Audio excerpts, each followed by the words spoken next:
CPM ഒരു പ്രതിസന്ധിയിലാണ് എന്ന് മാധ്യമങ്ങൾ റിപ്പോർട്ട് ചെയ്യുന്നു. CPMനെ സംബന്ധിച്ചിട്ടും പ്രതിസന്ധികൾ പുത്തരിയല്ല. ധാരാളം പ്രതിസന്ധികൾ അതിജീവിച്ചിട്ടാണ് ഈ ഒരു അവസ്ഥയിലേക്ക് കേരളത്തിലെ CPM എത്തിയത്. പക്ഷേ ഇപ്പോൾ മാധ്യമങ്ങൾ പറഞ്ഞ പ്രതിസന്ധിയിൽ ഒരു മറുവശവും കൂടിയുണ്ട്. പാർട്ടിക്കാരനല്ലാത്ത എന്നാൽ പാർട്ടിയോട് ചേർന്ന് നടക്കുന്ന സഹയാത്രികൻ എന്ന് വിശേഷിപ്പിക്കുന്ന ഒരു MLA ഉണ്ടാക്കിയ ചില പുകിലുകളാണ് ഇപ്പോൾ പുതിയ പ്രതിസന്ധി. ഈ പ്രതിസന്ധി CPMനെ ബാധിക്കുമോ? വലുതായിട്ടൊന്നും ബാധിക്കാൻ പോകുന്നില്ല. ഇതുപോലുള്ള പ്രതിസന്ധികൾ നമ്മൾ നേരത്തെയും കണ്ട മഞ്ഞളാംകുഴി അലി വന്നു, കുറേ പ്രതിസന്ധികളുണ്ടാക്കി അദ്ദേഹം പോകേണ്ട അടുത്ത് തന്നെ ചേക്കേറി. ഇതുപോലൊക്കെ സംഭവിക്കാൻ സാധ്യതയുള്ളൂ. പക്ഷേ ഇതിലെ ഒരു പ്രത്യേകത എന്ന് പറയുന്നത്, ഇവിടെ നമ്മൾ കാണുന്നത് PV അൻവർ വന്നപ്പോൾ ഒറ്റയ്ക്കായില്ല. ആദ്യം അദ്ദേഹം പറഞ്ഞു ശക്തമായിട്ട് പ്രതികരിക്കുമെന്ന് പറഞ്ഞു. മുഖ്യമന്ത്രിയെ കണ്ടു. അരമണിക്കൂർ കഴിഞ്ഞപ്പോൾ പഞ്ചപാവമായിട്ടാണ് അദ്ദേഹം വാലും മടക്കിക്കൊണ്ടാണ് മാളത്തിലേക്ക് തിരിച്ചു പോയത്. ഒരു സടകൊഴിഞ്ഞ സിംഹത്തെ പോലെ തക്രത ചക്ര പരാക്രമനായിട്ട് വന്നിട്ട് അങ്ങനെയാണ് പോയത്. അതോടുകൂടി അവസാനിച്ചെന്ന് കരുതേണ്ട. പത്രങ്ങൾ പ്രകോപിപ്പിച്ചുകൊണ്ടേയിരുന്നു. അതായത് അദ്ദേഹം വാല് മടക്കി, വാല് ചുരുട്ടി എന്നൊക്കെയുള്ള വ്യാക്ഷേപങ്ങൾ വന്നപ്പോൾ അദ്ദേഹം വീണ്ടും ഒരു രണ്ടാം വരവ് നടത്താൻ നോക്കി. അതാണ് നമ്മൾ പിന്നെ കണ്ട ആക്ഷനുകളിൽ കണ്ടത്. ME ഗോവിന്ദൻ മാഷിനെ കൊണ്ടുപോയി ഒരു പരാതി കൊടുക്കുക, പ്രത്യേകമായിട്ട് പാർട്ടിയിൽ നിന്ന് വന്നതാണ് മുഖ്യമന്ത്രി, അല്ലാതെ വീട്ടിൽ നിന്ന് വന്നതല്ല എന്നൊരു പൊയ്ത്താരി വടക്കൻ ഭാഷയിൽ പറഞ്ഞു. അങ്ങനെയൊക്കെ നടത്തി അദ്ദേഹം ഒരു ഹീറോ ആയിരിക്കാനുള്ള ഒരു തൻ്റെ ഇടം കാണിച്ചു. ഇപ്പം KT ജലീൽ രംഗത്ത് വന്നു. പഴയ സിമിയാണല്ലോ. ചാവേറുകൾ എന്തും ചെയ്യും. ചാവേർ എന്നുള്ള വാക്ക് അതൊരു പുകഴ്ത്തലായിട്ടും എന്തോ മഹത്തായ ഒരു കാര്യമായിട്ടുമാണ് അദ്ദേഹം കരുതിയിരിക്കുന്നത്. ചാവേറുകൾ വിചാരിച്ചാൽ എന്തും നടക്കും. ഈ ചാവേറുകളാണ് പാവപ്പെട്ട പണ്ഡിറ്റുകളെല്ലാം അവിടെ കൊന്നുകൊണ്ടിരുന്നത് കാശ്മീരിൽ. നമ്മളിപ്പോൾ കഴിഞ്ഞ പ്രാവശ്യം പറഞ്ഞ വിഷയം, ലോകത്തെല്ലായിടത്തും ഈ ചാവേറുകളാണ് ലോക സമാധാനത്തിന് ഏറ്റവും വലിയ ആറ്റം ബോംബിനേക്കാൾ വലിയ ഭീഷണിയായിട്ട് വന്നിരിക്കുന്നത്. അതെന്തോ മഹത്തായ കാര്യമായിട്ട് നേരത്തെയും പറഞ്ഞിട്ടുണ്ട് ഈ KT ജലീൽ. ചാവേറുകൾ എന്ന് പറഞ്ഞു. ആ സിമി രക്തം അദ്ദേഹത്തിൽ ഇങ്ങനെ തിളച്ചൊഴുകുന്നുണ്ട്. പിന്നെ വേറൊരാൾ വന്ന് കാരാട്ട് റസാക്കാണ്. ആ ഇവർ CPM തന്നെ വളർത്തിക്കൊണ്ടുവന്ന ഭസ്മാസുരന്മാരാണ് ഇവർ. ഭസ്മാസുരന്മാർ ഒരുപാട് കുടിയേറിയിട്ടുണ്ട് അതിൽ. പോപ്പുലർ ഫണ്ടിൽ അത് നിരോധിക്കപ്പെട്ടപ്പോൾ ഇതിന് സുരക്ഷിതമായ താവളം CPM ആണെന്ന് വിചാരിച്ച് വരുന്നവരുണ്ട്. പോപ്പുലർ ഫണ്ട് തന്നെ ഇവിടെ ശക്തമാകാൻ കാരണം എന്താണ്? കേരളം അവർക്ക് സുരക്ഷിതമായിട്ടുള്ള താവളം ഒരുക്കുന്നു എന്നുള്ളത് കൊണ്ടാണ്. അതിൽ ഏറ്റവും സുരക്ഷിതമായിട്ടുള്ള പാർട്ടി എന്ന് പറയുന്നത് CPM ആണ്. ഒരു പ്രശ്നവുമില്ല. അവരെ വാ മക്കളെ എന്ന് പറഞ്ഞ് 2 കൈയും നീട്ടി സ്വീകരിക്കും. അതാണ് ചെയ്തത്. 4 വോട്ടിന് വേണ്ടി അതൊരു കട്ടായമായിട്ട് നിൽക്കുകയും ചെയ്യും, സംരക്ഷിക്കുകയും. ഭരണവും ഉണ്ട്. ചെറിയ കക്ഷിയൊന്നും അല്ലല്ലോ. PFനെ പോലെ SDPIയെ പോലെ SDPIയും പിന്തുണയ്ക്കുന്നുണ്ട് ഇവർ. കാരണം അവരുടെ ലക്ഷ്യമെന്ന് പറഞ്ഞാൽ ഇവിടുത്തെ ഹിന്ദു മെജോറിറ്റി ഇല്ലാതാക്കുക, അവരുടെ മേൽക്കൈ എല്ലാ കാര്യത്തിലും ഇല്ലാതാക്കുക. അവർ കുറേയൊക്കെ വിജയിക്കുന്നുണ്ട്, പറയാൻ പറ്റുന്നില്ല. ജനസംഖ്യ അതെ, ജനസംഖ്യയുടെ കാര്യത്തിൽ അവർ വിജയിക്കുന്നുണ്ട്. ഈ മിക്കവാറും അത് നല്ല കാര്യമായിട്ടാണ്, പോസിറ്റീവായിട്ടാണ്. വ്യാപാരങ്ങളിലൊക്കെ മുന്നിൽ വരാൻ അവർ വലിയ സംഭാവന. വിദ്യാഭ്യാസത്തിൽ ഇപ്പം തന്നെ മലബാർ ഏറ്റവും മുമ്പിൽ എത്തിക്കഴിഞ്ഞു. നല്ല കാര്യം, പോസിറ്റീവ്. പക്ഷേ അതോടൊപ്പം തന്നെ അനിഹിലേഷൻ, ഉന്മൂലനാശം എന്നുള്ള ഒരു കാര്യം കൂടെ ഉണ്ട്. അവിടെ വരുമ്പോഴാണ് നമുക്ക് തെറ്റുപറ്റുന്നത്. അവിടെ വരുമ്പോഴാണ് നമ്മുടെ കണക്കൂട്ടുകളെല്ലാം പഠിക്കുന്നത്. ചാവേറുകൾ എന്നുള്ള വാക്ക് അതിൻ്റെ ഒരു പ്രയോഗമാണ്. അപ്പോൾ ഇവിടെ നമ്മൾ കാണുന്ന ഒരു കാര്യം എന്താ? സമാനത എന്ന് പറയുന്നത് മാപ്പിള ലഹള. പണ്ട് കോൺഗ്രസുമായിട്ട് ഒരുമിച്ച് നിന്ന് നടത്തിയ ഖിലാഫത്ത് പ്രസ്ഥാനത്തിൻ്റെ ഒടുവിൽ എന്ത് സംഭവിച്ചു? ഈ ഖിലാഫത്ത് പ്രസ്ഥാനത്തിൻ്റെ നേതാക്കളെയൊക്കെ വളരെ സ്നേഹത്തോടും സാഹചര്യത്തോടും കൂടി കണ്ടിരുന്ന കോൺഗ്രസ് നേതാക്കളെ തന്നെ അവർ ചാവേറുകളായിട്ട് വളഞ്ഞിട്ട് ആക്രമിച്ച് കൊന്നില്ലാതാക്കി. ഏറ്റവും വിശ്വസ്തരായിരുന്ന ആൾക്കാരെ ചതിപ്രയോഗത്തിലൂടെ കൊന്നു. അത് സ്വാതന്ത്ര്യ സമരത്തിൻ്റെ ഭാഗമായിരുന്നു. അവിടുത്തെ വലിയ ജന്മി മുതലാളിത്ത നാടുവാഴി വ്യവസ്ഥയ്ക്കെതിരായിരുന്നു എന്നൊക്കെയാണ് EMSൻ്റെയും കമ്മ്യൂണിസ്റ്റുകാരുടെയും കണ്ടുപിടുത്തം. അതുകൊണ്ട് ഈ മാപ്പിള ലഹള എന്ന് പറയുന്ന ഒരു ഡെറോഗേറ്ററി ടൈം അല്ലല്ലോ CPMന്. അതുകൊണ്ട് മാപ്പിള ലഹള, CPMലെ മാപ്പിള ലഹള എന്നുള്ളതിനെക്കുറിച്ച് അവർക്ക് അപമാനം തോന്നേണ്ട കാര്യമൊന്നുമില്ല. അപ്പോൾ CPMലെ മാപ്പിള ലഹള തന്നെയാണ് ഇവിടെ നടന്നത്. വാരിക്കുന്നിനെ പോലെ PV അൻവർ വന്നു. അദ്ദേഹത്തെ സഹായിക്കാനായിട്ട് കുറേ ആൾക്കാരുണ്ടായിരുന്നല്ലോ. അവരുടെയൊക്കെ ട്രാക്ക് റെക്കോർഡിലേക്ക് നമ്മൾ പോകുന്നില്ല. വളരെ മോശം ട്രാക്ക് റെക്കോർഡുള്ളവരായിരുന്നു അവർ എന്നുള്ളത് നമുക്കറിയാം. അവരെന്തൊക്കെയാണ് കാട്ടിക്കൂട്ടിയത് അത് CPM സമ്മതിച്ചു തരില്ല. കാരണം സ്വാതന്ത്ര്യ സമരം നടത്തുകയായിരുന്നു എന്ന് അവർ പറയും. അങ്ങനെ തന്നെ പറയും. പോട്ടെ, ഖിലാഫത്ത് പ്രസ്ഥാനം തന്നെ അതെന്തിനു വേണ്ടിയായിരുന്നു, അതെന്തിനാണ് ഗാന്ധിജി അതിനെ പിന്തുണയ്ക്കാൻ പോയതെന്നൊക്കെ ചരിത്ര പണ്ഡിതന്മാർ തർക്കിക്കുന്നുണ്ട്. അതിലേക്കൊന്നും നമുക്ക് പോകാൻ സമയമില്ല, അതവിടെ നിൽക്കട്ടെ. അതുപോലൊരു റെവല്യൂഷനാണ് ഇവർ ഉദ്ദേശിച്ചത്. അത് കാരണം പിറ്റേ ദിവസം തന്നെ മലബാറിൽ നിന്ന് കാരാട്ട് റസാഖ്, മലബാറിൽ നിന്ന് തന്നെ കെ ടി ജലീൽ പറയുന്നത് എനിക്കിനി സീറ്റ് വേണ്ട, MLA സ്ഥാനം വേണ്ട, എല്ലാം ത്യജിച്ചുകൊണ്ട് MLA സ്ഥാനത്തിനേക്കാൾ വലുത് ഈ ചാവേറ ഇരിക്കുക എന്നുള്ളൊരവസ്ഥയാണെന്നും പറഞ്ഞാണ് വന്നത്. പണ്ട് നമ്മുടെ പാവപ്പെട്ട ഗവർണർക്കെതിരെ ഈ ചാവർ പ്രയോഗം അദ്ദേഹം നടത്തിയതാണ്. വെച്ച് പൊറിപ്പിക്കില്ല, ഹിന്ദുത്വം പറയുന്നവരെ വെച്ച് പൊറിപ്പിക്കില്ല. ആ വൈരാഗ്യമാണ് ഇപ്പോൾ RSSനോടുള്ളത്. ഇന്ത്യ ഭരിക്കുന്ന RSS എന്ന് പറഞ്ഞാൽ കശാപ്പ് ചെയ്യപ്പെടേണ്ട ഒരു പ്രസ്ഥാനമാണ് എന്നുള്ളൊരു ധാരണ CPM തന്നെ ഉണ്ടാക്കി കൊടുത്തിട്ടുണ്ട്. അതാണ് ഈ RSS സംഘപരിവാറുമായിട്ട് ബന്ധമുണ്ട് ഇദ്ദേഹത്തിന്, നമ്മുടെ ഗവർണർക്ക് എന്നുള്ളത് കൊണ്ടാണ് അദ്ദേഹം കേരളം വെറുക്കുന്ന എന്നാണ് അവർ പറയുന്നത്. കേരളം വെറുക്കുന്ന CPM എന്ന് പറഞ്ഞാൽ കേരളമായി എന്നാണ് അവരുടെ വിചാരം. ഈ CPM എന്ന് പറയുന്ന പാർട്ടി ഒരു കാലഘട്ടത്തിൽ എന്താണ് ഈ ന്യൂനപക്ഷ പ്രീണനം എന്ന് പറയുന്ന അജണ്ടയെ ഒരു കാലമല്ല തള്ളി പറഞ്ഞിരുന്നത്. ഇപ്പം നമുക്കറിയാം MV രാഘവൻ അദ്ദേഹത്തെ പാർട്ടിയിൽ നിന്ന് പുറത്താക്കേണ്ട കാരണം തന്നെ ലീഗിനെ നമ്മളോടൊപ്പം ചേർക്കണമെന്ന ഒരു അഭിപ്രായം പാർട്ടി ഫോറത്തിൻ്റെ ഉള്ളിൽ പറഞ്ഞതില്ല. അതിനു മുമ്പ് തന്നെ പലതവണ EMS നമ്പൂതിരിപ്പാടും ഈ മുസ്ലിം സ്നേഹത്തെ തള്ളി പറഞ്ഞിട്ടുണ്ട്. പക്ഷേ ഇതൊക്കെ നിലനിൽക്കെയാണ് പിണറായി വിജയൻ നമ്മുടെ നാട്ടിലെ ആദ്യത്തെ തീവ്രവാദത്തിന് വേറിട്ട അബ്ദുൾ നാസർ മദനിയുമായി വേദി പങ്കിട്ട് മദനിയുടെ പാർട്ടിയുമായി ആദ്യമായിട്ട് കൈകോർക്കുന്നത്. അപ്പം ചുരുക്കി പറഞ്ഞാൽ പാർട്ടിക്കുള്ളിലെ നേരത്തെ അങ്ങ് സൂചിപ്പിച്ച വല്ല മാപ്പിളകൾ ഉണ്ടാവുന്നെങ്കിൽ അതിൽ ആദ്യത്തെ മാപ്പിള മദനിയായിരുന്നില്ലേ? ആ മാപ്പിളയ്ക്ക് ചൂട്ടുപിടിച്ചത് പിണറായി എന്ന് പറയേണ്ടി വരും. അതെ, ഈ മാപ്പിള എന്നുള്ളത് നമ്മൾ തീർച്ചയായിട്ടും ഒരു മുസ്ലിം എന്നുള്ള ഉദ്ദേശിക്കുന്നത്, മലബാറിലെ ആൾക്കാർ എന്നുള്ള രീതിയിലാണ് ഉദ്ദേശിക്കുന്നത്. നമ്മളതിനകത്ത് ഒരു വർഗീയത കാണുന്നില്ല. ഇപ്പോൾ അതാ നോക്കിക്കോളും, P. ജയരാജൻ ഇപ്പോൾ ഒരു പുസ്തകം എഴുതുന്നുണ്ട്. എന്താണെന്ന് അറിയോ? അത് കേരളത്തിലെ ഇസ്ലാമിക രാഷ്ട്രീയം. അതിനെക്കുറിച്ച് ഇസ്ലാം എന്ന് പറയുന്നത് ഈ കമ്മ്യൂണിസ്റ്റ് പാർട്ടിയുടെ ഒരു ഒബ്സഷനായിട്ട് മാറിയിട്ടുണ്ട്. ഒബ്സഷൻ. ഒരു മനുഷ്യരായിട്ടല്ല കാണുന്നത്, മതമായിട്ടാണ് കാണുന്നത്. അതുകൊണ്ടാണ് ഇങ്ങനെ കേരളത്തിലെ ജനങ്ങളായിട്ടല്ല കാണുന്നത്, RSSനെതിരായിട്ടുള്ള ഒരു ജനവിഭാഗമായിട്ടാണ് അവർ കൺസീവ് ചെയ്തിരിക്കുന്നത്. താങ്കൾ വളരെ വ്യക്തമായിട്ട് പറഞ്ഞതുപോലെ ഒരു കാലത്ത്, കാരണം ഒരു ടേമിൽ മാത്രം EMS നമ്പൂതിരിപ്പാട് ഇതിനെതിരെ, ശരീഅത്തെന്ന് പറയുന്നത് ഇസ്ലാമിലെ സ്ത്രീ വിരുദ്ധമായിട്ടുള്ള നിയമങ്ങളുടെ സംഹിതയാണെന്ന് പറയാൻ ചങ്കൂറ്റം കാണിച്ചു. ആ ഒരു പ്രാവശ്യം മാത്രമാണ് ഒരു വർഗീയ കക്ഷിയുടെയും പിന്തുണയില്ലാതെ കമ്മ്യൂണിസ്റ്റ് പാർട്ടിക്ക് അതിൻ്റെ ആദ്യത്തെ അധികാരമേറലിന് ശേഷം വീണ്ടും അധികാരത്തിലേറാൻ സാധിച്ചു. ഒരു വർഗീയ പാർട്ടിയില്ല, കേരള കോൺഗ്രസ് ഇല്ല, മുസ്ലിം ലീഗ് ഇല്ലാതെ വൻ ഭൂരിപക്ഷത്തോടെ അന്തസ്സായ ഭൂരിപക്ഷം കമ്മ്യൂണിസം. പക്ഷേ ഇതേ EMS തന്നെ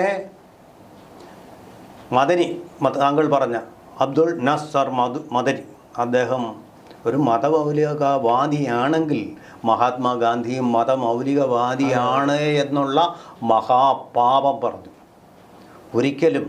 എന്നിട്ട് എതിർപ്പുണ്ടായോ? ബുദ്ധിജീവിയും കവിയുമൊക്കെ ആയ ONV കുറുപ്പ് അതിനെ അനുകൂലിച്ച് സംസാരിച്ചു വന്ന്, അതിനെ അനുകൂലിച്ച് വ്യാഖ്യാനിച്ചു. നറേറ്റീവ്, അത്തരം നറേറ്റീവുകൾ സൃഷ്ടിക്കുന്നതിൽ വളരെ വൈദഗ്ധ്യം, കാപ്സ്യൂളുകൾ സൃഷ്ടിക്കുന്നതിൽ വളരെ വൈദഗ്ധ്യം ഈ CPMഉം അതിൻ്റെ സൈബർ സെല്ലുകളും കാണിച്ചുകൊണ്ടേയിരിക്കും. ഇപ്പോഴും അങ്ങനെയുണ്ട്. RSSനെ എന്തോ ഒരു അപകടം പിടിച്ച ഒന്നായിട്ട് അവർ ഇന്ത്യൻ സംസ്കാരത്തെ ഉയർത്തിപ്പിടിക്കുന്ന എന്ത് ബിംബത്തെയും എതിർത്തുകൊണ്ട് അത് ഇസ്ലാമിക വിരുദ്ധമാണ്, BJP ഇസ്ലാമിക വിരുദ്ധമാണ് എന്നുള്ളൊരു നെറേറ്റീവ് വളരെ ശക്തമായിട്ടും ആഴത്തിലും അവർ ക്രിയേറ്റ് ചെയ്തിട്ടുണ്ട്. ഈ ഇസ്ലാം മതത്തിൻ്റെ ഒരു പ്രത്യേകത, അവർ ശത്രുക്കളായി കാണുന്നവരെ ഇണങ്ങിയാൽ നക്കിയും കൊല്ലും, പിണങ്ങിയാൽ കുത്തിയും കൊല്ലും എന്നുള്ളൊരു മനഃശാസ്ത്രമാണ് അവർക്ക് ഇപ്പോഴും അപ്പോഴും ഉള്ളത്. വിദ്യാഭ്യാസമുള്ള നമ്മുടെ ഈ ഗവർണറെ പോലുള്ള കുറേ പേർക്ക് മാത്രമേ അതിൽ വ്യത്യാസമുള്ളൂ. വിശാല മനസ്സോടുകൂടി എല്ലാത്തിനെയും കാണുന്ന APJ അബ്ദുൽ കലാം അങ്ങനെയുള്ള, അല്ലാത്തവർ കുത്തിക്കൊല്ലും, ഇവൻ ശത്രുവാണ് ചാവേറായിട്ട് പോകണം. അങ്ങനെ കുറേ പേരൊക്കെ മദ്രസകളിൽ പഠിപ്പിക്കുന്നുണ്ടെന്ന്, ഇങ്ങനെ കൊന്നിട്ട് പോയാൽ നേരെ വീരസ്വർഗത്തിലേക്ക് പോകും. ഇതൊന്നുമില്ല എന്നുള്ളത് കോമൺ സെൻസ് വെച്ച് കഞ്ഞി കുടിക്കുന്ന എല്ലാവർക്കും അറിയാം. പക്ഷേ ഇത് എന്തോ മഹത്തായ ഒരു കാര്യമാണെന്നുള്ള ഒരു ബോധ്യത്തോടു കൂടി ഇവിടെ ഇപ്പോൾ നോക്കൂ, ഇപ്പോൾ സുജിത് ദാസിനെ പുറത്താക്കി. സുജിത് ദാസിനെ എന്തിനാണ് പുറത്താക്കിയത്? വിവരം ചോർത്തി അൻവറിന് കൊടുത്തതിന്. ശരിക്കും പറഞ്ഞാൽ അൻവറിന് ഇട്ടൊരു അടിയാണ് കൊടുത്തിരിക്കുന്നത്. അദ്ദേഹം എന്നിട്ട് എന്താ പറയുന്നത്, ഒന്നാമത്തെ വിക്കറ്റ് തെറിച്ചു, ആ പുഴുക്കുത്ത് പോയി. ഇനി വേറൊരു കാര്യം താങ്കൾക്കറിയുമോ? അൻവറിനെ ഈ എല്ലാവരുടെയും ഫോൺ ചോർത്തിക്കൊണ്ടിരിക്കുകയായിരുന്നു ഇത്രയും നാളും. അത് ഇന്ത്യൻ ശിക്ഷാ നിയമം അനുസരിച്ചൊരു കുറ്റമാണ്, കോഗ്നൈസബിൾ ഒഫൻസാണ്. ഇതുപോലൊരു പരാതി ആരും കൊടുത്തിട്ടില്ല ഇതിനെതിരെ. ഇതുവരെ ഒരൊറ്റയാൾ പരാമർശിക്കുക പോലും ചെയ്തിട്ടുള്ള ഈ തെറ്റ് ചെയ്യാൻ ആരാണ് പ്രേരണ നൽകി? അയാളെ പിടിച്ച് ജയിലിൽ അറസ്റ്റ് ചെയ്യേണ്ടതല്ലേ? അയാൾ പിന്നെയും വാച ഓടിച്ചുകൊണ്ടിരിക്കുന്നത് ഒരാളുടെ സ്വകാര്യ. ഇതിലെ പരാതിയുടെ ആവശ്യം പോലുമില്ല, പോലീസിന് നേരിട്ട് ആക്ഷൻ എടുക്കാവുന്നതാണ്. എന്നിട്ട് അജിത് കുമാർ ഫോൺ ചോർത്തുന്നു എന്ന് പറയുന്നു, നരേന്ദ്രമോദി ചോർത്തുന്നു എന്ന് പറഞ്ഞു. ഇയാൾക്ക് ആരാ അവകാശം? ഇയാൾക്ക് പ്രത്യേക അവകാശമുണ്ടോ? Who is he? വാരിയങ്കുന്നനോ? ആരായത്? ഇദ്ദേഹത്തെ പേടിച്ച്. അതുപോലെ തന്നെ ഒരു മറുനാടൻ മലയാളി എന്ന് പറഞ്ഞാൽ അത് പത്രം നടത്തുന്ന ഒരു മനുഷ്യനുണ്ട്, അതുകൊണ്ട് ജീവിക്കുന്ന. അദ്ദേഹത്തിൻ്റെ ഡ്യൂട്ടി അദ്ദേഹം നിർവഹിക്കും. ഇവരൊക്കെ ചെയ്യുന്നത് പോലെ ക്യാപ്സ്യൂൾ നറേറ്റീവുകളൊക്കെ അദ്ദേഹം സൃഷ്ടിച്ചിരിക്കാം. അതെല്ലാം പൂർണ്ണമായിട്ട് ശരിയാണെന്നൊന്നും ബോധ്യമില്ല. അങ്ങനെയാണെങ്കിൽ ഇന്ത്യയിൽ ഒരു പത്രവും ശരി പറയുന്നില്ല. പ്ലാന്റഡ് സ്റ്റോറീസ് ഉണ്ട്, ഏറ്റവും പ്രമുഖ പത്രങ്ങളിലും പ്ലാന്റഡ് സ്റ്റോറീസ് ഉണ്ട്, വ്യക്തമായിട്ടറിയാം. പക്ഷേ അയാളെ മുച്ചൂടും, അയാളെ മണ്ണിൽ കുഴിച്ചു മൂടും, മറുനാടൻ മലയാളിയെ എന്നുള്ളൊരു ദാർഢ്യത്തോടു കൂടി അദ്ദേഹം രംഗത്ത് വന്നു, PV അൻവർ. പക്ഷേ അത് നടന്നില്ല. സുപ്രീം കോടതി അദ്ദേഹത്തെ വെറുതെ വിട്ടു. അപ്പോൾ അതിൽ ഈ കേരളത്തിലെ ആഭ്യന്തര വകുപ്പിൻ്റെ പരാജയമുണ്ടെന്ന് അദ്ദേഹം വിശ്വസിക്കുന്നു. അപ്പോൾ ഇവരെല്ലാം ബദ്ധ്യരാണ്, വധിക്കപ്പെടേണ്ടവരാണെന്നൊരു ദേഷ്യം, രോഷം അദ്ദേഹത്തിൻ്റെ ഉള്ളിലുണ്ട്. അല്ലാതെ ഇതിൻ്റെ ഏതെങ്കിലും ഒരു നൈതിക ബോധം കൊണ്ടുണ്ടായിട്ടുള്ള വെളിപാടുകളാണ് ഈ അൻവർ പറഞ്ഞത് എന്നൊന്നും എനിക്ക് തോന്നുന്നില്ല. ഉപയോഗിച്ച മാർഗവും ശരിയായിട്ടുള്ള മാർഗമല്ല. അതായത് ടെലിഫോൺ ചോർത്തൽ എന്നുള്ള മാർഗമാണ്. ചില പത്രങ്ങൾ അങ്ങനെ ഉപയോഗിച്ചതിനെ എല്ലാവരും എതിർത്തിട്ടുണ്ടല്ലോ. അങ്ങനെ വരുമ്പോൾ ഇദ്ദേഹം കാണിച്ചത് തെറ്റാണ്. ഈ ചോർത്തൽ നടത്തിയത് കൊണ്ടാണോ മുഖ്യമന്ത്രിക്ക് ചെറിയൊരു ഭയം? കാരണം അദ്ദേഹത്തിൻ്റെ ഫോൺ ചോർത്തിയിട്ടുണ്ടാവുമല്ലോ. ഇപ്പോൾ സാമ്പിളായിട്ട് പുള്ളി പറഞ്ഞ വെളിയിൽ വിട്ടു. അപ്പോൾ ഇദ്ദേഹം നിരന്തരമായി ചെയ്തുകൊണ്ട് ഈ ക്രിമിനൽ ആക്ടിവിറ്റി നിരന്തരമായി ചെയ്തുകൊണ്ടിരിക്കുകയായിരിക്കാം. സ്വാഭാവികമായിട്ട് അദ്ദേഹത്തിന് മുഖ്യമന്ത്രിയുടെയും കോളുകൾ അദ്ദേഹം തീരുണ്ടാവാം, ടാപ്പ് ചെയ്തിട്ടുണ്ടാവാം. അതുകൊണ്ടാണോ ഇയാൾക്ക് ഒരു നടപടി എടുക്കാതിരിക്കുന്നത്? അതുകൊണ്ടാണെന്ന് തോന്നുന്നില്ല. ഇദ്ദേഹത്തിന് ടാപ്പ് ചെയ്ത് എത്രമാത്രം ടാപ്പ് ചെയ്യാൻ കഴിയും? ഈ അദ്ദേഹം അറിയാത്ത ഫോൺ നമ്പറുകളിൽ കൂടെ ആയിരിക്കും മുഖ്യമന്ത്രിയുമായിട്ടുള്ള കമ്മ്യൂണിക്കേഷൻ. അതൊക്കെ വേറെ ആയിരിക്കും. അതൊക്കെ ഈ അൻവറിന് കിട്ടത്തക്ക ഫോൺ നമ്പറിലൊന്നും ആയിരിക്കത്തില്ല എന്നാണ് ഞാൻ വിശ്വസിക്കുന്നത്. അതീവ രഹസ്യമാണ്. പക്ഷേ എനിക്ക് തോന്നുന്നത് അങ്ങനെയല്ല. അതായത് MR അജിത് കുമാർ, അതുപോലെ P ശശി, ഇവർക്കൊക്കെ മുഖ്യമന്ത്രിയുടെ കാര്യങ്ങളിലെ രഹസ്യങ്ങളിലൊക്കെ വലിയ അറിവുള്ളവരായിരിക്കാനുള്ള സാധ്യതയുണ്ട്. അദ്ദേഹത്തെ രക്ഷിച്ചുകൊണ്ടിരിക്കുന്നതും പ്രതിരോധിച്ചുകൊണ്ടിരിക്കുന്നതും കേസുകളിൽ നിന്ന് ഒഴിവാക്കുന്നതുമൊക്കെ അവരായിരിക്കാനാണ് സാധ്യത കാണുന്നത്. അപ്പോൾ അവരെ ഇപ്പോൾ ബലിയാടുകളാക്കുകയാണെങ്കിൽ തനിക്ക് അദ്ദേഹത്തിന് ആ കാര്യത്തിലൊരു പേടി ഉണ്ടാവാനിടയുണ്ട്. അതുകൊണ്ട് ഈ അടുത്ത് നിൽക്കുന്നവരെ കുരുക്കിൽപ്പെടുത്തി പിണറായിയെ ലക്ഷ്യം വയ്ക്കുകയാണെന്നാണ് എൻ്റെ അർത്ഥം, അല്ലേ? അതെ, അങ്ങനെ ഒരു ലക്ഷ്യമാണ് ഇദ്ദേഹം വെച്ചിരിക്കുന്നത്. അത് വിജയിക്കാൻ പോകുന്നില്ല.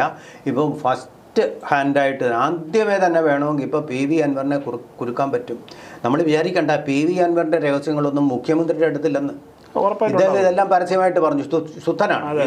മലബാറിലെ ഇവരൊക്കെ മലബാറിലെ ജനങ്ങൾ പൊതുവെ ശുദ്ധനാണ്. ഉള്ള കാര്യങ്ങൾ അദ്ദേഹം തുറന്നു പറഞ്ഞു, വെട്ടി തുറന്നങ്ങ് പറഞ്ഞു. അല്ല ഒരു കള്ളനോ ദുഷ്ടനോ ഒന്നും അല്ലാണെങ്കിൽ ഇത് രഹസ്യമായിട്ട് വെച്ചുകൊണ്ടിരുന്ന് ബ്ലാക്ക് മെയിൽ ചെയ്യുകയുള്ളൂ. അതിൽ അദ്ദേഹത്തെ ഞാൻ അഭിനന്ദിക്കുന്നു. പക്ഷേ അദ്ദേഹത്തിന് നേരെയും നീളും നാളെ ഈ കരങ്ങളിപ്പോൾ എല്ലാം മറന്ന് നമ്മൾ കഴിയുമ്പോൾ ആയിരിക്കും നടപടി ഉണ്ടാവുക. ഇപ്പോൾ സുജിത് ദാസിനെ മാറ്റിയെന്ന് പറയുന്നു. അന്നേ ദിവസം തന്നെ IG ലക്ഷ്മണനെ തിരിച്ചെടുത്തില്ലേ? സുജിത് ദാസിനെ അതുപോലെ തന്നെ തിരിച്ചെടുക്കുമ്പോഴോ സസ്പെൻഷൻ കാലത്തെ മുഴുവൻ ശമ്പളവും പലിശ സഹിതം അദ്ദേഹത്തിന് തിരിച്ചു കിട്ടും. ഒന്നും സംഭവിക്കാൻ പോകുന്നുമില്ല. അങ്ങനെ മുഖ്യമന്ത്രിയുടെ ഒരു ഗുണമെന്ന് പറയാം, അത് ഞാൻ അഭിനന്ദിക്കുക. കൂടെ നിൽക്കുന്നവരെ ഒരിക്കലും ഒറ്റൂല്ല. അങ്ങനെ. പക്ഷേ EP ജയരാജൻ്റെ കാര്യത്തിൽ എന്തു സംഭവിച്ചു എന്ന് എനിക്ക് വലിയ സന്ദേഹമുണ്ട്. അപ്പം പാർട്ടി പിടിമുറുക്കുന്നോ എന്ന് പലരും പറയുന്നു. അപ്പോൾ അത് അങ്ങനെയാണോ എന്നൊരു സംശയം ഉണർത്താൻ ആ നടപടി പര്യാപ്തമാണ്. പിണറായി വിജയനെ നേരിട്ട് ഹാൻഡിൽ ചെയ്യാനുള്ള MV ഗോവിന്ദന്റെ ദൗർബല്യം അൻവറിനെ ഉപയോഗിച്ച് നടത്തുന്നുണ്ടോ എന്നൊരു സംശയവും ചില കേന്ദ്രങ്ങൾ ഉയർത്തുന്നുണ്ട്.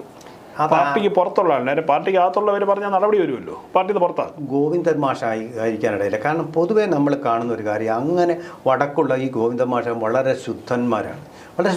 അൻവറും ശുദ്ധനാണ്, KT ജലീലും ശുദ്ധനാണ്. അതുകൊണ്ടാണ് ഇതെല്ലാം ഫലം ചെയ്യും. അത് ചെയ്യുന്നുമുണ്ട്. കാരാട്ട് റസൂഖും ശുദ്ധനാണ്. അല്ല ഒരു കുടിലതന്ത്രം. ഈ കുടിലതന്ത്രം വന്നിരിക്കുന്നത് അവിടുന്ന് മലബാറിൽ നിന്നാവാൻ വഴിയില്ല. ആ മലബാർ അങ്ങനെ ഇവിടെ തിരുവനന്തപുരത്ത് വന്ന് പഠിച്ചിട്ടുണ്ടെങ്കിലേ ഉള്ളൂ. അത് തിരുവനന്തപുരം ആ തിരുവിതാംകൂറിൻ്റെ ഏതെങ്കിലും പ്രദേശത്തുള്ള മുഖ്യമന്ത്രിയോടെ ചിരിച്ചു കാണിക്കുന്ന മന്ദസ്മിതം തൂകുന്ന ഏതെങ്കിലും ഒരു വ്യക്തിയുടെ കുടിലതന്ത്രമായിരിക്കാനേ വഴിയുള്ള. അത് ആരാണെന്ന് ചോദിച്ചാൽ എനിക്കറിയില്ല. നമ്മൾ ഊഹാപോഹം പ്രചരിപ്പിക്കുന്നത് ശരിയല്ല. മന്ത്രിസ്ഥാനം കിട്ടാഞ്ഞോ മറ്റോ എന്തെങ്കിലും കാരണം കൊണ്ട് അദ്ദേഹത്തോട് ദേഷ്യമുള്ള ആൾക്കാർ കൊടുത്തും പ്രചോദിപ്പിച്ചും കൊണ്ടുവന്ന ഒരു മാപ്പിള ലഹളയാവാനേ ഇടയുള്ളൂ എന്നാണ് ഞാൻ ഈ പി വി അൻവർ ഒരു MLA എന്നുള്ള അപ്പുറം നല്ലൊരു ബിസിനസ്സുകാരനാണ്. ഒരുപാട് ബിസിനസ്സുകൾ ചെയ്യുന്നുണ്ട്. ഒരുപാട് കേസുകൾ അദ്ദേഹത്തിനെതിരുണ്ട്. അനധികൃത ഭൂമി കയ്യേറിയതിൻ്റെയും അതുപോലെ അവിടെ തടയണ നിർമ്മിച്ചതിൻ്റെയും അതുകൂടാതെ ഈ ക്രഷർ യൂണിറ്റുകൾ ധാരാളമുണ്ട്. ക്രഷർ യൂണിറ്റ് ബന്ധപ്പെട്ട് ധാരാളം പരാതിയുണ്ട്. ചെമ്പ് ഖനികളുണ്ട്, ചെമ്പ് വരെയുണ്ട്. ഇങ്ങനെയുള്ള ഈ ബിസിനസ് താല്പര്യമാണോ എന്നൊരു സംശയവും കൂടി ഇതിലുണ്ട്. അതായത് ഈ പറഞ്ഞ പാർട്ടിക്കെതിരെ അല്ലെങ്കിൽ ഈ അജിത് കുമാറിനെ പോലുള്ള ആളുകൾ, ശശിയെ പോലുള്ള ആളുകൾ ഇദ്ദേഹത്തിൻ്റെ ബിസിനസ് താല്പര്യങ്ങളെ ഹനിക്കാൻ വേണ്ടി ഇടപെട്ടതിൻ്റെ പകയാണോ എന്നും ചില അതല്ല എനിക്ക് തോന്നുന്നു. ആ ഷാജൻ സ്കറിയ എന്ന് പറയുന്ന മറുനാടൻ മലയാളി ഇദ്ദേഹത്തിൻ്റെ രഹസ്യങ്ങളെല്ലാം തുറന്നെഴുതി. അപ്പോൾ അതിൻ്റെ പിന്നിൽ ഇവരുണ്ടെന്നുള്ള ഒരു സംശയം ഉണ്ടാകാം. തന്നെ അവിടെ രക്ഷിച്ചില്ല മുഖ്യമന്ത്രി എന്നുള്ള ഒരു വിഷമം അദ്ദേഹത്തിനുണ്ടാവാം. തകർത്ത് അപ്പോഴേ ഇവരെ തകർക്കുമെന്ന് തന്നെയാണ് അദ്ദേഹം പറഞ്ഞത്. പണ്ട് ഫാരിസ് അബൂബക്കർ ഇതുപോലെ പറഞ്ഞല്ലോ, മലയാളത്തിലെ മുഖ്യ പത്രങ്ങളെല്ലാം ഇല്ലാതാക്കുന്നതിൻ്റെ പത്രം ഒന്നും ആയില്ല. അതുപോലൊരു വാശിയും ഒക്കെ അദ്ദേഹം കാണിച്ചു എന്നുള്ളതേ ഉള്ളൂ. ശുദ്ധഗതിക്ക് ഈ കാര്യങ്ങളൊക്കെ തുറന്നങ്ങ് പറഞ്ഞു എന്ന് മാത്രമേ ഉള്ളൂ. തനിക്ക് വരാൻ പോകുന്ന ഭവിഷ്യത്ത് എന്തെന്ന് അദ്ദേഹം ചിന്തിച്ചില്ല. ശരിക്കും അങ്ങനെ പറഞ്ഞ ആ അർത്ഥത്തിൽ KT ജലീലും പറഞ്ഞത് ശരിയാണ്, ഒരു ചാവേർ. പക്ഷേ രക്തം കൊണ്ട് കളിക്കുന്ന ചാവേർ അല്ല ഞാൻ ഉദ്ദേശിക്കുന്നത്, രാഷ്ട്രീയ ചാവേർ എന്നുള്ള അർത്ഥത്തിൽ ഞാനിത് വേണമെങ്കിൽ അംഗീകരിക്കാൻ പറ്റും. പക്ഷേ ചാവേർ പ്രയോഗം ഈ രാഷ്ട്രീയത്തിലേക്ക് കൊണ്ടുവന്നു കഴിഞ്ഞാൽ അത് വളരെ, ഇന്ത്യ പോലൊരു രാഷ്ട്രത്തിന് വളരെ അപകടം പിടിച്ച ഒന്നാണ്. ഈ പലസ്തീനിലോ ഹമാസിലോ അവിടെയൊക്കെ ഗാസ മുനമ്പിലോ ഒക്കെ ഉപയോഗിക്കുന്ന ഒരു വാക്ക്, ഇന്ത്യ ജനാധിപത്യത്തിൽ കഴിയുന്ന ഒരു രാജ്യത്ത്, KT ജലീലിൽ ഇതുപോലെ പറയാൻ അവസരം കിട്ടുന്ന ഒരു രാജ്യത്ത്, അതിന് സ്വാതന്ത്ര്യമുള്ള അവകാശമുള്ള ഒരു രാജ്യത്ത് ഈ ചാവേർ പ്രയോഗങ്ങൾ കൊണ്ട് ആളുകളെ പ്രകോപിപ്പിക്കാനോ പ്രചോദിപ്പിക്കാനോ ചെയ്യുന്നത് ശരിയായിട്ടുള്ളൊരു കാഴ്ചപ്പാടും അതുപോലെ തന്നെ വളരെ അറിവുള്ള KT ജലീലിന് ഭൂഷണമല്ല. ഈ ചാവേർ പ്രയോഗിച്ച് അങ്ങനെ ആരെ പേടിപ്പിക്കാമെന്നൊന്നും വിചാരിക്കണ്ട. ഇതിലും വലിയ ചാവേറുകളാണ് കാശ്മീരിലുണ്ടായിരുന്നത്. അവരെ ഒക്കെ ഒതുക്കാൻ കഴിഞ്ഞിട്ടുണ്ടെങ്കിൽ ഈ ചാവേർ പ്രയോഗം പറഞ്ഞൊന്നും ആരെയും ഭീഷണിപ്പെടുത്താൻ അദ്ദേഹത്തിന് കഴിയില്ല. ഇന്ത്യയെ സംരക്ഷിക്കാൻ വിദേശത്തുള്ള ചാവേറുകളെപ്പോലും, വിദേശത്തു നിന്നുള്ള ആക്രമണങ്ങളെപ്പോലും ചെറുക്കാൻ കഴിവുള്ള ഇന്ത്യക്ക് ഈ ചാവേറുകളെയും തീർച്ചയായിട്ടും അതിനുള്ളൊരു അന്തരീക്ഷം നമ്മൾ സൃഷ്ടിക്കുന്നില്ല. അങ്ങനെ പ്രകോപനമുണ്ട്. ഒന്നാമത്തെ കാര്യം ജനാധിപത്യമാണ്. ആ ചാവേറുകളെയും തീർച്ചയായിട്ടും നിയന്ത്രിക്കാൻ കഴിയുമെന്നുള്ള കാര്യത്തിൽ ആർക്കും ഒരു സംശയം വേണ്ട. ചാവേർ വിളികൾ ഉയർത്തിക്കൊണ്ട് ചിലരൊക്കെ ഭീഷണിപ്പെടുത്തുന്നുണ്ട്. ആ പേടിപ്പെടുത്തലൊന്നും ഇങ്ങോട്ട് വേണ്ടാതാണ്. നേരത്തെ പറഞ്ഞ പോലെ മദനിയെ കൂട്ടുപിടിച്ച് രാഷ്ട്രീയത്തിൽ പുതിയ പരീക്ഷണം നടത്തിയ പിണറായി അതേ മദനിയെ ഒന്നുമല്ലാതാക്കി തീർത്ത് നമ്മൾ കണ്ടു. നേരത്തെ പറഞ്ഞ ആളുകളൊക്കെ ഇതിൽ വന്ന് കയറി ഇറങ്ങി പോവുകയും ചെയ്തു. അപ്പോൾ പിണറായിയിലെ രാഷ്ട്രീയക്കാരൻ എന്ന് പറയുന്നത് വളരെ പക്വതയും അനുഭവ സമ്പത്തുള്ള ഒരാളാണ്. അപ്പോൾ അദ്ദേഹത്തിൻ്റെ മേലുള്ള ഇത്തരത്തിലുള്ള ഇവരുടെ ചില ശ്രമങ്ങൾ, കുൽസിത ശ്രമങ്ങൾ പരാജയപ്പെട്ടു പോകാനാണ് പൊതുവെ സാധ്യത. കാരണം അദ്ദേഹത്തിൻ്റെ കമ്മ്യൂണിസ്റ്റ് പാരമ്പര്യം അനുഭവത്തിന് മുന്നിൽ ഇവരൊന്നും ഒന്നുമല്ല. കാര്യം ഒരു സുപ്രഭാതത്തിൽ ഇവർക്ക് രാഷ്ട്രീയത്തിൽ വന്നവരാണ്, അല്ലെങ്കിൽ ഇദ്ദേഹം കൂട്ടിക്കൊണ്ടുവന്നവരാണ്. അതുകൊണ്ട് തന്നെ CPM-ൻ്റെ സമ്മേളനം നടക്കുന്ന ഈ സമയത്ത് സ്വാഭാവികമായിട്ട് ഒരു പൊട്ടിത്തെറി ഇവരാഗ്രഹിച്ചിട്ടായിരിക്കാം ഇത്തരത്തിലുള്ള ആരോപണങ്ങൾ കൊണ്ടുവന്നിട്ടുണ്ടാവുക. അതിനെ എത്രത്തോളം പ്രതിരോധിക്കാൻ പാർട്ടിക്ക് കഴിയും എന്നുള്ളതായിരിക്കും വരും ദിവസങ്ങളിൽ ചർച്ചാ വിഷയം, അല്ലേ? പക്ഷേ നമ്മൾ വിചാരിച്ച പൊട്ടിത്തെറി ഉണ്ടാവും എന്ന് പറഞ്ഞാൽ എനിക്കൊന്നും ഒരു ദിവാസ്വപ്നം കാണലാണെന്ന് എനിക്ക് തോന്നുന്നു. പാലക്കാട് സമ്മേളനത്തിൽ ഇതുപോലെ പൊട്ടിത്തെറി ഉണ്ടാവും, VS അച്യുതാനന്ദൻ വരും, പിണറായി വിജയൻ താഴെപ്പെടും എന്നൊക്കെ പറഞ്ഞ് മാധ്യമങ്ങൾ വലിയ ഘോര ഊഹാഭവങ്ങൾ എഴുതിയല്ലോ, അനാലിസിസ് എന്ന് പറഞ്ഞിട്ട്, വിശകലനം എന്ന് പറഞ്ഞിട്ട്. എന്നിട്ട് എന്താ സംഭവിച്ചത്? മലയരിയെ പ്രസവിച്ചതുപോലെ, അല്ലെങ്കിൽ ചായക്കോപ്പയിലെ കൊടുക്കാറ്റ് പോലെ ഇത് അവസാനിപ്പിക്കും. എനിക്ക് വേറൊരു സംശയം കൂടി ഉണ്ട് കേട്ടോ. മുകേഷിൻ്റെ MLA സ്ഥാനം രക്ഷിക്കാൻ വേണ്ടി ആ പ്രക്ഷോഭത്തിൻ്റെ ചൂടൊന്ന് തണുപ്പിക്കാൻ വേണ്ടി ചെയ്ത കാര്യമായിരിക്കാം ഇത്. ഇപ്പോൾ ഈ വിഷയം വീണ്ടും കത്തി വരുമ്പോൾ ഇപ്പോൾ അവർ ചെയ്തൊരു പടിയുണ്ട്. അബിൻ വർക്കിയുടെ തലയടിച്ചങ്ങ് പൊട്ടിച്ചു. എല്ലാവരുടെയും ശ്രദ്ധ വീണ്ടും അതിലേക്ക് പോയില്ലേ? ആ വിഷയത്തിലേക്ക് പോയില്ലേ? ഇപ്പോൾ കോൺഗ്രസ് ഏറ്റെടുത്തിരിക്കുക, APCC ഏറ്റെടുത്തിരിക്കുക. വിഷയം എന്താ? അബിൻ വർക്കിയുടെ തല പൊട്ടിച്ചു, പോലീസിൻ്റെ അതിക്രമം. അങ്ങനെ വിഷയങ്ങൾ ഇപ്പോൾ പത്രങ്ങളെല്ലാം അതിൽ ഫോക്കസ് ചെയ്തിരിക്കുകയാണ്. അതാണ് CPM-ൻ്റെ ഒരു രാഷ്ട്രീയ മിടുക്ക്.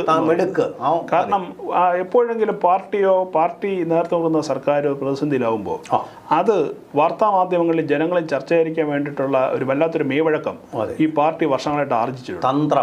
തന്ത്രം. ആ തന്ത്രത്തിന്റെ തമ്പുരാന്മാരായ ഇവർ ഭരിക്കുന്ന ഈ സമയത്ത് സ്വാഭാവികമായിട്ടും ഇത്തരത്തിലുള്ള അൻവർമാരുടെ ആക്രോശവും ബഹളവും ഒക്കെ ഒരു വനരോധനമായി കല്യാണം തന്നെയല്ല, ശിവൻകുട്ടി വാൺ ചെയ്തിട്ടുണ്ട് അൻവറിന്. മന്ത്രി ശിവൻകുട്ടി അദ്ദേഹമാണല്ലോ തിരുവനന്തപുരത്തിൻ്റെ ന്യൂനപക്ഷ സംരക്ഷകൻ തന്നെയാണ്, സംശയമൊന്നുമില്ല. ആ ഒരു ബിംബം തന്നെയാണ് അദ്ദേഹം.